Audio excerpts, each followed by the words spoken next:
ఓం నమో వెంకటేశాయ నమ. ఓం శ్రీ సీతారామచంద్ర పరబ్రహ్మ స్వరూపిణే నమ. ఓం దక్షిణామూర్తి నమ. ఆచార్య గురుభ్యో నమ. శ్రీమాత్రే నమ. అయితే మనం ఇవాళ ఆదిశక్తి, శక్తి, పరాశక్తి, పరబ్రహ్మం ఆమె యొక్క చైతన్య స్పందన గురించి మనం తెలుసుకుందాం. ఇప్పుడు పరబ్రహ్మం అనేది ఒకటే, పరబ్రహ్మ స్వరూపం ఒకటే ఉంటుంది. అది సత్తు ప్రచిత్తు స్వరూపం. దానిలో నుంచే ఈ యొక్క జగత్తు, జీవులు, సృష్టి మొత్తం అన్నీ మనం వచ్చినాయని మనం చూస్తుంది. అయితే ఉన్నది ఒక్కటే పరబ్రహ్మ స్వరూపం. ఆ ఒక్క పరబ్రహ్మ స్వరూపం ఏది ఏం లేదు. సత్తు అని ఒక పరబ్రహ్మ మొత్తం ఒకటే ఉన్నది. దానికి స్వామి చిత్తంతో చేసుకొని సచ్చిత్తులాగా ఉన్న సత్వ శ్రీశ్వర పరబ్రహ్మ అని నిర్ధారణ అయిపోయింది. అయితే అందులో నుంచి మరి ఈ జగత్తు ఇన్ని రూపాలు ఎలా వచ్చినాయి? ఆ ఏకం నుంచి అనేకం ఉన్నది ఒక్కటి. ఆ ఒక్కటిలోంచి అనేక రూపాలు, ఈ జగత్తు అనేక రూపాలు, ఈ జీవులు అనేక రూపాలుగా ఎట్లా ఉద్భవించింది అనేది మానవునికి మన పెద్దలకి వచ్చిన ఒక ఆలోచన. అయితే దానికి ఏమన్నా అంటే శివశక్త్యా యుక్తో యది భవతి శక్త ప్రభావితం అంటే మనం బాగా గుర్తుపెట్టుకోవాలి. ఒక్కటే అయిన బ్రహ్మం ఎలా అనేక జగత్తులుగా కనిపించింది, కనిపిస్తున్నది కూడా. ఈ యొక్క ప్రశ్నకి జవాబు అర్థం చేసుకోవటమే మనకు అదే వేదాంతం. దీని ఉపనిషత్తులు ఇవన్నీ మన వేదాలు చెప్పిన సారాంశం. వాటి ద్వారా మనకు వీరికి చెప్పిన సమాధానం వేదాంతం అంటారు. అది అదే భావాన్ని మనకి ఇక్కడ సౌందర్య ధర్మం ద్వారా మనం తెలుసుకుంటాం. ఒకే పరబ్రహ్మం నుండి అనేక నానా రూపాలు, నామరూపాలు ఎలా జీవించింది అనేది మనకు ఇప్పుడు ఈ సౌందర్య అది ద్వారా కూడా మనం తెలుసుకుంటాం. ఇది 1000 సంవత్సరాలుగా ఋషులకు వచ్చినటువంటి మన ఒక ఇది ఏంటి ఎప్పటి నుంచి వాళ్ళు ఆలోచిస్తున్నారు మనుషులు. ఒకే పరబ్రహ్మ నుంచి ఇన్ని అనేక రూపాయలు ఎలా వస్తున్నాయి అని 1000 సంవత్సరాలుగా వాళ్ళు విచారించారు. బ్రహ్మ ఎప్పుడూ అనేక కాలే. యాక్చువల్గా ఉన్నది ఒకటే. ఈ అనేకం అనేది అంత ఏది లేదు, అంత భ్రాంతి, మాయ మాత్రమే. ఎందుకంటే బ్రహ్మ ఎప్పుడూ అనేకం కాలేదు. అది ఒక్కటే ఉంది. సత్యస్థితికి ఒకటే రూపం, అదే పరబ్రహ్మ స్వరూపం. అది తప్ప ఇంక రెండోదే లేదు. అయితే ఈ అనేకత్వం అనేది మనకు అనుభవంలో మనకు కనిపిస్తుంది, కానీ పారమార్థికాన్ని మాత్రం ఒక్కటే పరబ్రహ్మ స్వరూపం మాత్రం. సముద్రం నుంచి అనేక అలలు వస్తాయి. అలలు వచ్చిన మాత్రాన అది అనేక సముద్రాలు లేవు, అనేక ఇది కాదు. ఉన్న ఒక సముద్రం అనేకాలు లేని మాత్రం ఇవన్నీ వేరు రూపాయలు కావు. అన్నీ ఆ సముద్రం నుంచి వచ్చినాయి. అన్నీ మళ్ళీ అందులో కలిసిపోయాయి. అంటే మనకు చూడటానికి మాత్రమే అనేక అలలు వస్తుంటాయి పోతుంటాయి. అందులో లీనమైపోతుంది. అంత జలమే. అన్ని తరంగాలు, అన్ని అలలు కూడా ఆ సముద్ర తరంగాలు, సముద్ర జలమే.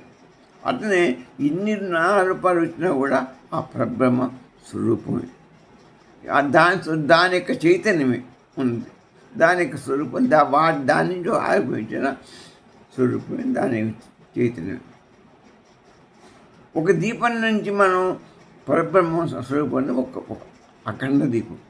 ఆ అఖండ దీపం నుంచి మనం ఏం చేస్తున్నాం అంటే అనేకమైన 100 ప్రజలు పెట్టుకొని దాని నుంచి మనం క్యాండిల్ తీసుకొని అన్నింటికి వెలుగుతుపోతున్నాం. ఆయన మాత్రాన ఆ పరబ్రహ్మం యొక్క తరుగుదల ఏం కాలేదు. ఆ పరబ్రహ్మ శక్తి అలాంటిది. ఇవన్నీ ఎరిగినాయి కాబట్టి ఇవన్నీ వేరే వేరే వస్తువులేం కాదు. ఇవన్నీ దీపాలు అదే అగ్ని యొక్క రూపాలు. ఆ తరంగాలు ఇంకా అన్ని సముద్రాన్ని ఏంటంటే ఆ అగ్ని ఆఖండ జ్యోతియే ఈ రూపాలని. ఇదంతా ఒకటి. అది దాని స్వరూపం, ఇది దానికి చైతన్యమే. ఇదంతా నువ్వు ఏర్పరచుకున్నటువంటి అనుభవంలో నువ్వు పెట్టుకున్న 10 దీపాలు 100 దీపాలు ఎన్ని పెట్టుకొని ఇది నానా రూపాయలుగా ప్రతిఫలించింది. నామరూపాలు అన్ని ఎన్ని పెట్టుకుంటే అన్నీ అటు జగత్తు కూడా అంతే. అయితే శక్తి అసలు ఆ శివుడు నిశ్చల స్వరూపుడు. ఆయన నిశ్చలుడు అంటే ఇటు కదలడు. ఆయన నిర్గుణుడు, నిశ్చలుడు, నిర్గుణుడు ఆయన. కాబట్టి ఆయనకున్నది ఏంటి? చైతన్యవంతుడు, అఖండమైన చైతన్యం ఉంది. ఆయన ప్రకాశం ఉంది, అఖండమైన చైతన్యం వస్తుంది. ఆ చైతన్యం ద్వారా ప్రకాశం వచ్చింది, ప్రకాశం వస్తుంది. ఆ ప్రకాశమే శక్తిగా ఏర్పడింది. అది ఒక మొదలు శివుడు. ఆ శివుడే పరబ్రహ్మ సత్తు. ఆ సత్తు నుంచి అది నిశ్చలుడు, నిర్గుణుడు, నిరాకారుడు, తెలుసు. సర్వవ్యాపకుడు, అప్రమేయుడు, అవ్యయుడు. దేశకాల పరిస్థితులకు ఆయన త్వరగా అతీతుడు. దేశానికి కాలానికి కూడా అతీతుడు, అన్నిటికీ అతీతుడు. అమేయుడు, అప్రమేయుడు, సర్వవ్యాపకుడు, అఖండమైన చైతన్యం గలవాడు. ఆ చైతన్యంలో నుంచే ప్రభవించిందే ఒక ప్రకాశం. ఆ ప్రకాశ స్వరూపమే శక్తి. ఆ ప్రకాశమే శక్తి రూపంగా, శక్తి రూపంగా ప్రకాశం ఆవిర్భవించింది. గుర్తుపెట్టుకోండి. ఆ చైతన్య నుంచి వచ్చినటువంటి ప్రకాశమే శక్తి. ఆ శక్తియే మాయగా అవతరించి 3 గుణాలు ధరించి ఈ సృష్టిని నానా రూపాలుగా 3 గుణాలు ఎప్పుడు గుణం వచ్చిందో ఆ 3 గుణాలు ఆశ్రయించుకుంటేనే సాకారం అవుతుంది. ఆ సాకారం ఈ సృష్టిని మొత్తం నానా రకాలుగా మాయాశక్తిగా అనేకమైన జగత్తుని, జీవుని నానా రూపాలుగా, నామరూపాలుగా చేస్తుంది ఆమె యొక్క మహిమ ద్వారా.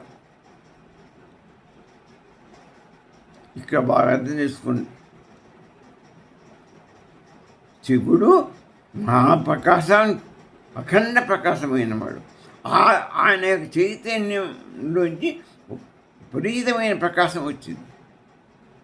ఆ ప్రకాశమే అమ్మవారి యొక్క శక్తి. దాన్నే ఆ ప్రకాశశక్తి అమ్మవారి పరాశక్తి అన్నమాట. ఆ పరాశక్తి మాయాశక్తిగా మారి, మాయాశక్తిగా మహిమను దాల్చి ఈ సృష్టిని మొత్తం మాయా స్వరూపంగా నానా రూపాలుగా ఆ త్రిపురం దారి అయి మొత్తాన్ని సృష్టిగా వచ్చింది. సృష్టి స్థితిలో మొత్తం అన్ని ఆవేశం. స్వామి దేన్ని అంటించుకోలేదు. ఆమె ప్రకాశ శక్తిగా ఆమె ధారపోసారు. మాయా స్వరూపిగా మారింది. ఆ మహిమతోని 3 గుణాలు ధరించి ఈ జగత్తుని, ఈ జీవుని మొత్తం అన్ని నానా రూపాలుగా ఏర్పడింది. ఆమె యొక్క ఇది అంత. అయితే మనకు విద్యుత్ మనకు కనిపించదు. విద్యుత్ స్వామి ముట్టే కనపడిన వాడుగా అయినా ఈ విద్యుత్తు కనపడదు. మరి కనపడకుండా ఉంటే మనకి ఏం లాభం? కరెంటుతో లాభం ఏంటి? దానికి ఒక బల్బ్ అరేంజ్ చేసుకుంటే దానికి ఆ బల్బు దీనికి వెలిగితే మనకు వెలుగు వచ్చి మనం దాని ఉపయోగాన్ని పొందుతున్నాం. అట్లనే అదే అమ్మవారు. ఆ ప్రకాశం అమ్మవారు బలుపు ఆకారం ఉనికి స్వామి. అందులో ఉన్న ప్రకాశం ఉంది కదా, ఆ ప్రకాశం అమ్మవారు. ఆ ఆ మహిమ వల్లనే మనకి ఎంత ఈ ఇంట్లో ఉన్న వస్తువులు నానా రూపాలుగా కనపడ్డాయి. ఇక్కడ ఆల్రెడీ ఇవన్నీ వస్తువులు కనపడ్డాయి. ఆ లైట్ రాగా ఆమె మహిమ ప్రకాశం వెలుగున్న కానీ ఎంత కనపడ్డాయి, నానా రూపాలుగా కనపడ్డాయి, నానా రూపాలు ధరించింది. ఆ ప్రకాశం లేకపోతే మనకి ఏది కనపడదు, అజ్ఞానంలో ఉండిపోతాం. మన అజ్ఞానంలో ఉన్నాం. ప్రకాశం రాగానే మనకు వెలుగు వస్తుంది. అదే మనకు ఇప్పుడు ఆత్మస్వరూపం చైతన్య స్వరూపం కాబట్టి ఆ ప్రకాశం వెలిగితేనే మన ఆత్మకి మనకు ఆత్మజ్ఞానం వెలుగుతుంది. అదే మన యొక్క అన్ని జీవుల్లో చైతన్యం మొత్తం జగత్తులో మనలో అంతా ప్రకాశ రూపంగా చైతన్య స్వరూపం ఉంది. ఆ చైతన్యమేగా ఆ ప్రకాశమే ఏర్పడింది. ఆ చైతన్యం అంతలో స్వామిక చైతన్యం అమ్మవారి ప్రకాశ రూపంలో మన బాడీలో వెలుగునిచ్చి మనందరినీ ఆడిస్తుంది. అంత జగత్తులో ఆ చైతన్య ప్రకాశం ఉంది. మనలో చైతన్య ప్రకాశం బట్టి మన బాడీ పనిచేస్తుంది. ఈ ప్రకృతి కూడా పనిచేస్తుంది. అది కనపడుతుంది, మన ఇది కనపడుతుంది. ఎప్పుడైతే ఆ ప్రకాశ చైతన్యం మన దగ్గర నుంచి పోయిందో, జగత్తులోంచి పోతే ఈ రెండు పోతాయి. సూర్యుడు శివుడు శక్తి, శివుడు ఆయన నుంచి ఆయన ఉదయించగానే విపరీతమైన కాంతి కిరణాలు వస్తాయి, ప్రకాశిస్తాయి. అది అమ్మవారి యొక్క వెలుగు. ఆ ప్రకాశమే అమ్మ. అదే శక్తి పరాశక్తి. ఆ ప్రకాశ చైతన్య శక్తి పరాశక్తి శక్తి అంటారు, అమ్మవారు అంటారు. ఆమె మాయాశక్తి. ఆ కిరణాలే మన జీవనానికి ఆధారం. ఆ సూర్య మహిమాశక్తి వల్లనే మనం అంతా అన్ని జీవులు పుష్టి. సూర్యుడు ఇంకా వారంలో రాకపోతే కింది మీదకి అయిపోతాం. మనం సృష్టి మొత్తం అంతా ఇదైపోతుంది, కింది మీదకి అయిపోతుంది. ఆయన రాకపోతే వానబడి ఒక 4 రోజులు ముసురు పెడితే సూర్యుడు రాకపోతే సూర్యుడు ఎప్పుడు వస్తాడు అంటాం. అదే సూర్యుడు బాగా ఈచి ఎండాకాలం అయితే కొడితే ఈ ఎండ కొడుతున్నాడు అంటాం. ఆయన ఎక్కువ కొట్టిన బాధే, అంత కనపడకపోతే అంతకన్నా బాధ. సూర్యుడు జీవాధారం, ప్రాణాధారం, అన్నిటికీ ఆధారం ఆయనే. ఆయన స్వయం చైతన్యం గలవాడు. ఆ ప్రకాశాన్ని మనకు ఇస్తున్నవాడు. అందుకనే పరబ్రహ్మస్వరూపమే ప్రత్యక్ష భగవానుడు ఆయన సూర్యుడు.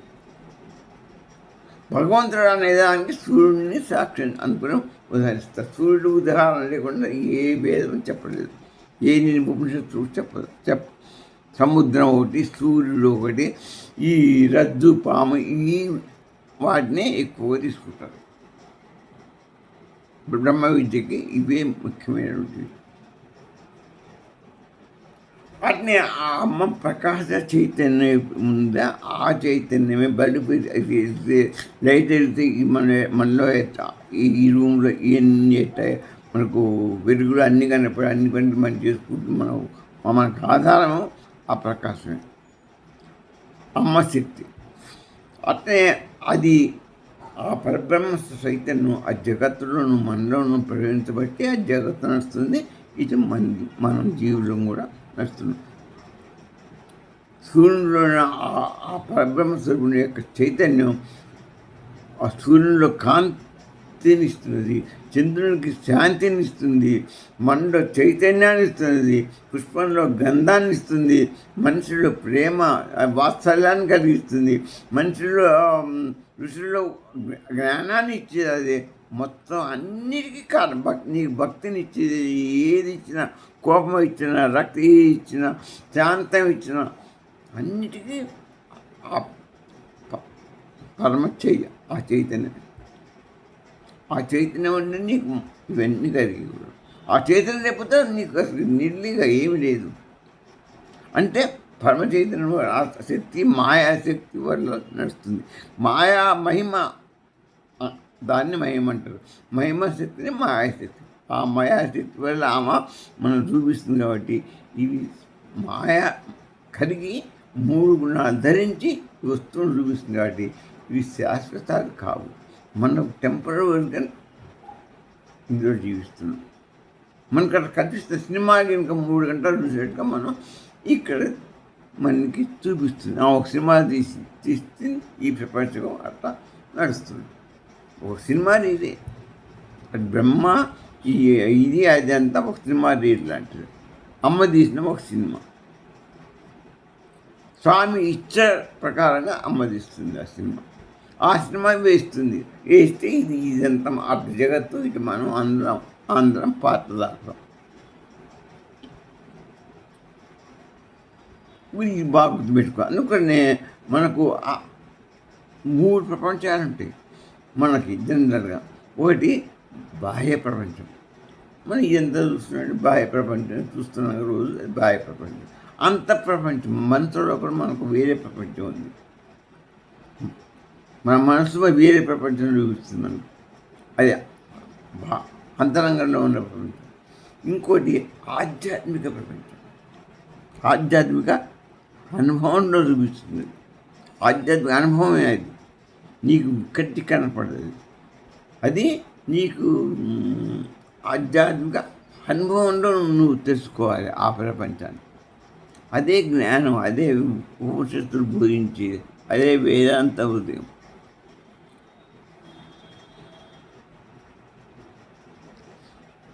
ఈ మూడింటికి ఆధారం, ఈ 3 ప్రపంచాల ఆధారం పరబ్రహ్మ చైతన్యం. పరబ్రహ్మ శక్తి యొక్క ప్రకాశమే, ఆయా చైతన్యమే మూడింటికి ఆధారం. అయితే ఈ చైతన్యం అనేది మనం ఎవరు అనుకోవాలి, శివుడిది అనుకోవాలన్నా అమ్మది అనుకోవాలన్నా, శివుడి నుంచి వచ్చింది చైతన్యం. అది అమ్మగా మారి ఆయనలోంచి ప్రకాశం, ఆ చైతన్యం నుంచి ప్రకాశం వచ్చింది. ఆ ప్రకాశం అమ్మ. ఆ ప్రకాశం నుంచి మహిమగా మారితే మాయగా మారి ఈ మొత్తం జగత్తులు సృష్టించింది. అన్నింటినీ ఆ ప్రకాశం అంతటా మన చైతన్య స్వరూపంలో అమ్మ వ్యాపించింది. ఈ జగత్తులో మనలో అంతా అంత ఆ చైతన్యం వ్యాపించబట్టే మనం ఇదైపోతున్నాం. ఆమె యొక్క మరి దీని మూలం మరి ఆయన చైతన్యం వల్ల వచ్చినటువంటి సూర్యుడికి వల్లనే ప్రకాశం వచ్చింది. ఆ ప్రకాశమే అమ్మ అంటున్నాం. ఇద్దరు మూలం, ఇద్దరు మూలమే, ఇద్దరు శక్తి సమానమే. సత్తు ప్రసిత్తు ఇద్దరు కలిస్తేనే పరబ్రహ్మ. కనుక ఇదంతా పరబ్రహ్మ చైతన్యము. ఉన్నది ఒక్క పరబ్రహ్మం మాత్రమే, మిగతాది ఏది లేదు. నువ్వు అనుకుంటున్నావు అంతే, కానీ ఉన్నది ఒక్కటి. ఆ పరబ్రహ్మంలోంచి ఓంకార పూర్ణమదం, ఆ పూర్ణంలోంచి అమ్మవారు ఈ నానా రూపాన్ని తీసి మాయ రూపంగా 3 గుణాలను ధరించి, ఆ 3 గుణాలుగా అనుగుణంగా మాయాశక్తి ధరించి ఆ పూర్ణ శక్తి పరబ్రహ్మ శక్తి. అందులోంచి తీస్తే జగత్తు జీవుని మొత్తం ఎంత తీసినా పూర్ణమే ఖాళీ కాదు. పూర్ణం ఎంత తీసినా పూర్ణమే, అది ఎప్పుడు పూర్ణమే. ఇది నువ్వు ఇందులో చేసినా ఇది పూర్ణమే, అది పూర్ణమే. పూర్ణం అదం, పూర్ణం ఇదం. మరి ఇదంతా అందులోకి లీనమైపోతుంది. ఒక దీపంలో ఉంచేది ఎన్ని దీపాలు తీసినా ఆ దీపానికి ఏం కానట్టుగా ఆ పూర్ణ పరబ్రహ్మ, పూర్ణం అంటే పరబ్రహ్మ స్వరూపం. అది దానికి అది లేదు. ఆ పూర్ణంలో అది కృష్ణబిడ్డలో ఎంత లోతుందో, ఎంత ఇది ఉందో, అందరూ ఏముందో ఎవరికి తెలియదు. ఎందుకంటే అది మంచి పూర్ణం, పూర్ణం, అది అంతు లేనటువంటి మహాబిలం. దాంట్లోంచి ఏముందో ఎవరికి తెలియదు. అది స్వామి కదా, అది కనపడడు.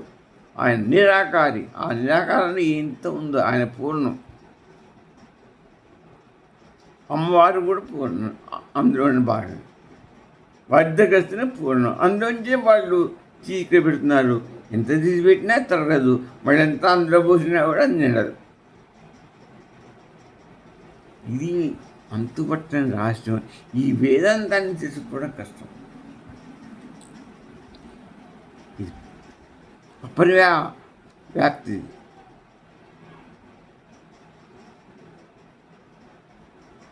ఇక అందుకో చాందోగ్యోపనిషత్తు చెప్పిందండి, ఏకమేవ అద్వితీయం.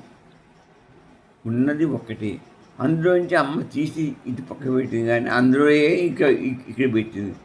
అద్వితీయం, అందులో ఏకమేవ ఉన్నది, అందులోంచే తీసి ఇటు పక్క పెట్టింది. ఈ పక్కన పూర్ణం ఉంటే ఆ పక్క నుంచి ఈ పక్క పెట్టింది. అన్నీ అనేక వస్తువులు వచ్చింది. అందులోంచి ఒక్కొక్కటి పడేసింది, మళ్ళీ తీసిపోయి అందులోనే పడేస్తుంది. ఏకమేవ అద్వితీయం. ఒకటే అనేక రూపాయలుగా అమ్మవారు మహిమ 3 గుణం ధరించి మహిమతోని మాయాశక్తిని చూపిస్తుందంతే. ఎంత కాసేపు వరకు ఒక సినిమా తీసి చూపించింది, ఆ సినిమా పోతుంది. ఉన్నది ఒకటి ఉంది, రెండోది లేదు. అది ఏకమేవ అద్వితీయం. బృహదారణ చెప్పింది, నేహ నానా అస్తికించన, నహిహ నానా అస్తికించన, నానా భాగాలు ఇది ఉన్నది ఒకటే అని చెప్పి. అనేకత్వం కాదు, పరమార్థ సత్యం కాదు, పరమార్థంలో ఒకటి. నీకు నానాత్మకంగా కనపడుతుంది అంతే. మనం అది చుట్టూ మనం ఇది మాయా అద్దాలు ఉంటుంది, అద్దాలలో చుట్టూ అద్దాలు ఉంటే అందులో నువ్వు నిలబడతావు. చుట్టూ అనేక వందల బింబాలు, వేరే బింబాలు కనపడదు, కానీ నువ్వు ఉన్నది ఒక్కడే, చూడటానికి నా బింబాలు. అలాంటిది ఇది. అన్ని బింబాలు ఉన్నావా నువ్వు? ఒక అందులో ఉన్నాయా? లేవు. ఉన్నది ఒక్కటే, నువ్వు ఒక్కడే నిలబడి ఉన్నావు. చుట్టూ నీ ప్రతిబింబాలు 100,000 కనపడుతుంది. ఉన్నది పరబ్రహ్మ. 4 మాయాశక్తి అనుకుని మాయా 3వ శక్తి అమ్మవారు చేసి చూపిస్తుంది, చెప్పింది. ఇకపోతే చైత్రపనిషత్తు చెప్పింది, ఆనందమే సృష్టికి మూలం. అన్నిటికీ ఆనందం. మరి ఎందుకు ఇట్లా చేసిందంటే, స్వామి ఇచ్చే కొరకు అమ్మవారి ఈ విధంగా సృష్టిస్తుంది. ఆయన ఆ కోరిక మేరకు ఇలా 4 రూపాయలుగా చూపిస్తుంది, అంత లీనం చేస్తుంది. ఆయన ఏవి కోరుకుంటే ఆయన కోరిక అనుగుణంగా ఎంత సృష్టి జరుగుతుంది, తర్వాత పోతుంది. అందుకు ఈ శంకరాచార్యులు ఏం చెప్పారంటే, ఆయన సిద్ధాంతం ఒకటి, బ్రహ్మ సత్యం జగన్మిథ్య బ్రహ్మైవ జీవో బ్రహ్మైవ నా పర, జీవో బ్రహ్మైవ నా పర. బ్రహ్మ సత్యం, ఆ ఒక్కడే సత్యం. మిగతా అంతా ఈ జగత్తు జీవులంతా సత్యమే. జగత్తు మిథ్య. ఈ జీవుడు ఆ పరబ్రహ్మ ఒకటే కాబట్టి అక్కడ కొట్టుకుపోయింది. ఈ ఉన్న జగత్తు మిథ్య, భ్రాంతి. ఇక జీవుడు నా పర, జీవో బ్రహ్మన్ నా పర అన్నారు. జీవుడు ఆ బ్రహ్మం తప్పి వేరే కాదన్నారు. ఇకపోతే ఒకటే ఉంది అర్థం. మరి జగత్తు మిథ్య. మరి ఎందుకంటే దీనికి స్వతంత్రత లేదు, స్వతంత్ర సత్యం లేదు దీనికి. మనకు స్వతంత్ర సత్యత ఉంది జీవుడికి, ఎందుకంటే ఆయన స్వరూపం, ఆత్మస్వరూపం మనలో ప్రతిబింబిస్తుంది.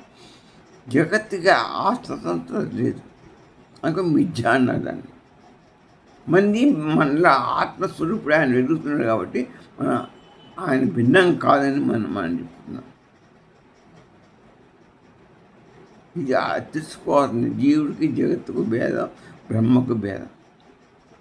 అందుకే దీన్ని భేదం స్వామివారు ఏం చెప్పారు, గురువారు ఏం చెప్పారంటే, అద్వైతంలో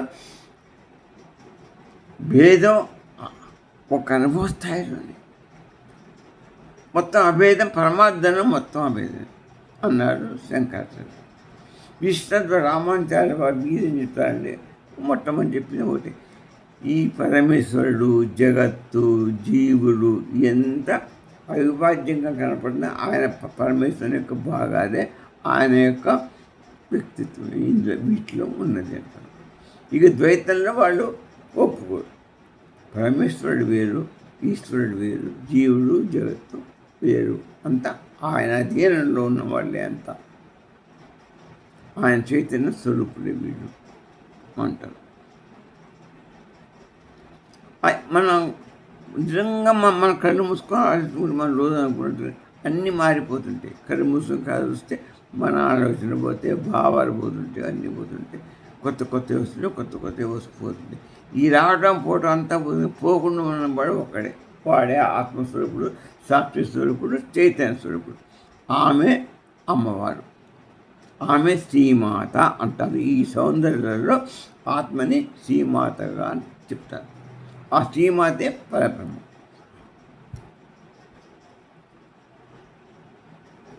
శ్రీమాత అంటే పరబ్రహ్మ. ఎందుకంటే ఆమె సగవంశ, శివుడిలో సగవంశ, ఆయన సగం.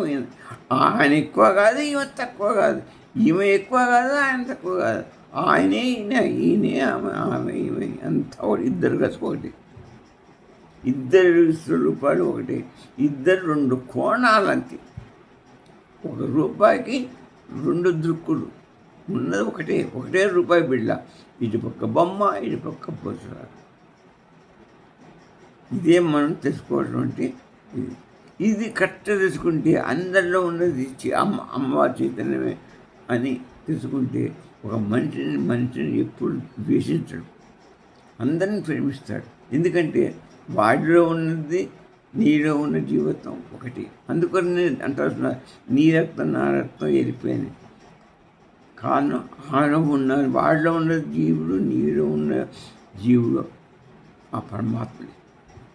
ఆ పరమాత్మ చైతన్యం, ఆ పరబ్రహ్మ స్వరూపు చైతన్యం ఒకటే. వాడు పరబ్రహ్మ స్వరూపుడే, నువ్వు పరబ్రహ్మ స్వరూపుడు. ఇది మీ ఇద్దరు తేడా ఎక్కడ ఉందయ్యా? ఎందుకు మనం ఒకరికొకరికి నువ్వు ఎక్కువ తక్కువ అనుకోవడం పొరపాటు. ఆ భేదాలు మర్చిపోవాలి. ఇది తెలిసిన వాడు ఇవ్వడం అట్ట పెట్టుకోడు. ఈ జ్ఞానం తెలియక ఈ భేదాలు పెట్టుకొని నానా బాధలు, నానా హింస పడుతుంది. ఇప్పుడు మనకు లాస్ట్, బ్రహ్మ ఎప్పుడూ అనేకం కాలేదు. అనేకత్వం ఒక అనుభవంలో మాత్రమే తెలుస్తుంది, మాత్రమే కనిపిస్తుంది. అనుభవంలోనే ఉంది కానీ వాస్తవంగా లేదు. శక్తి బ్రహ్మ యొక్క చైతన్య ప్రకాశం. ఇదే వాస్తవం, ఇదే సత్యం. అమ్మ సౌందర్యంలో శ్రీమాత్రే ఆత్మస్వరూపం. ఇది వాస్తవం, సత్యం, పరబ్రహ్మస్వరూపం యొక్క నిజం, సౌందర్యాలు చెప్పే మార్గం. ఓం శ్రీమాత్రే నమః.